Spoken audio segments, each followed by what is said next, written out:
Edhe në tentimin e 26 të zgjedhurit e popullit dështuan ta konstituojnë legjislaturën e 9.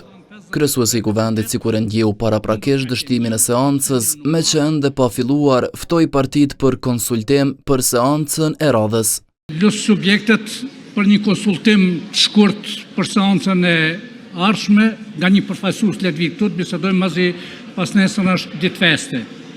Oferta e tij që seanca të mbahet nesër apo të shtunën, duke shmangur të premten si ditë feste, nuk i bindi partitë ish opozitare. Sot pat përpjekje dhe fatkeqësisht u kurdis seanca për të akomoduar nevojat e deputetëve e nuk po arrim që të bëjmë marrëveshje për të mirën e qytetarit. Megjithatë, me apo pa miratimin e tyre, kryesuesi vendosi kryen e vete që seanca të mbahet të njëjtën.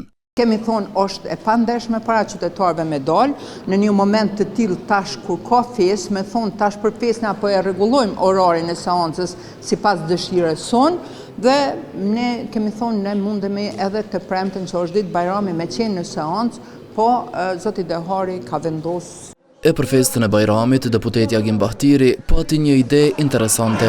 Një kurban kanë me prej më ktheu pozitivor, më lut për të. Zhbllokimi duket afër sipas kryetarit të nismës socialdemokrate, megjithëse s'dha detaje se si mund të bëhet kjo.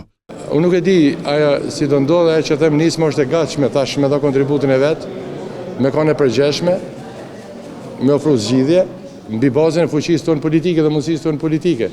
Por për partinë fituese, fajin gjithmonë kanë partitë ish opozitare. Ne jemi të votimi i komisionit që opozita refuzon me marrë pjesë, e puna e deputetit është me votu pro, kundër apo me abstenu, po jo me bloku kuvendin e për më tepër pa kauzë. Faleminderit. E karshi refuzimit të partive të tjera, edhe vetëvendosje refuzon të ndryshojë emrin e kandidatës për kryeparlamentare, në këtë rast Albulena Haxhiun.